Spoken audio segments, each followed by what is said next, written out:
If Superman has one defining superpower, it would be his ability to fly. When I picture the Man of Steel in my head, I see him zooming through the city as onlookers view him from below. I envision him soaring through the skies, basking in the warm glow of the Earth's yellow sun. Superman without the powers of flight is a song without a melody, a character without expression, a ship without a sail. Flying isn't just something Superman can do, it represents who he is. A hero who goes above and beyond to help those in need. A figure that people can look up to and be inspired by.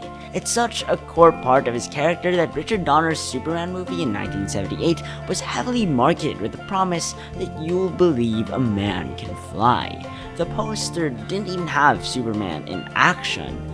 Audiences were supposed to be enticed by the tagline alone, attracted by an invitation to see a man fly on the silver screen. But Superman didn't actually debut with the ability to defy gravity. In Action Comics #1, he could leap 1/8 of a mile, hurdle a 20-story building, raise tremendous weights, run faster than an express train, and was invulnerable to bullets. The Man of Steel didn't have heat vision, freeze breath, or his now iconic power of flight. So when did Superman start flying? Well, the answer does not lie in the printed page. Instead, we need to tune our ears and listen to the retro world of radio. The Adventures of Superman was a radio serial that began on February 12, 1940, less than 2 years after the release of Action Comics #1. The radio show was known for being very liberal in adapting the source material. It didn't really follow the comics all that much, and because of that, it generated some amazing original characters and ideas that eventually became important parts of the Superman mythos. The Adventures of Superman introduced Perry White, Clark Kent's strict and stern boss, as well as Jimmy Olsen, the bumbling red-headed photographer who had become so popular that he would star in his own comic that lasted for 20 years. The show also introduced Kryptonite, Superman's crystal weakness, and his now iconic power of flight. In the second episode of the series, Superman immediately has the ability to fly. I mean, with an opening like this, how could he not? Up in the sky, look! It's a bird! It's a plane! It's Superman! If that's not enough proof for you, later on in the episode, Clark Kent is assigned by Perry White to report on a criminal known as the Wolf, who is 2,000 miles away. And instead of taking a plane, well, let's hear it from the Man of Steel himself. Plane's grounded. 2,000 miles to go. Sorry, Miss Smith. I'm afraid I can't wait. Clark Kent may need a plane, but Superman doesn't. Up with the window, and out! The whooshing of the wind is a clear signal that Superman is not running or jumping to his destination, but instead taking off to the skies at superhuman speeds. So, yeah, Superman's flight didn't come from the comics, but instead originated in the Superman radio series. It's a pretty cool piece of trivia to know. But our story does not stop here.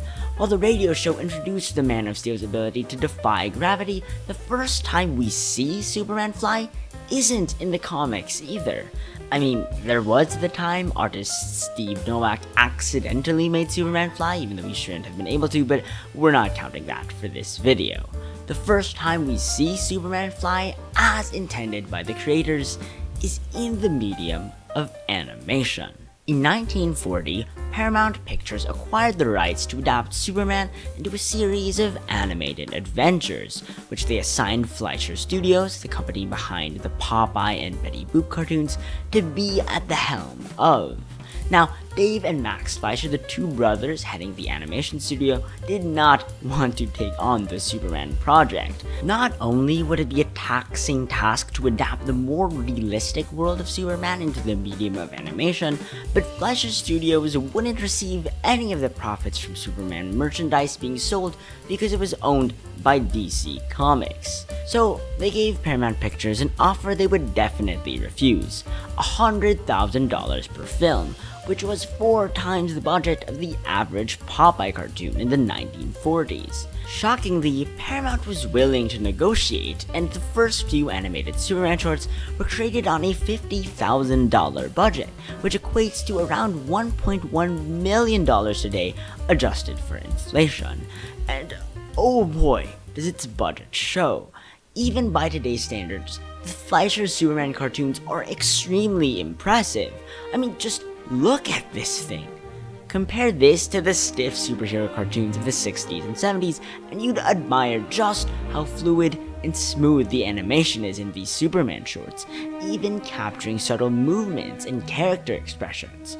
The hand-painted backgrounds are drop-dead gorgeous, and the cartoon's masterful use of shadows, colors, and light give the story weight and impact, making it known to the audience that they are not watching a funny cartoon.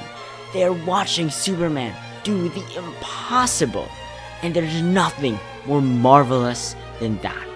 The first short was nominated for an Academy Award in 1942, and the series as a whole became an inspiration for many animated works that came afterward. But even with the show's incredibly high production budget, Fleischer Studios had to save as much money as possible without compromising the show's quality. And so, they made Superman fly. As Brian Cronin explains in his book, Was Superman a Spy?, to animate Superman jumping, however, required extra frames to be drawn of Superman crouching down and then leaping upward. A way to avoid drawing these extra frames was to simply take the frame with Superman standing and move it up slowly over the background, which would make it appear as though he was flying off the ground. The Superman animated serials were hugely popular, and soon Superman was flying in the comic as well, which he has been doing ever since.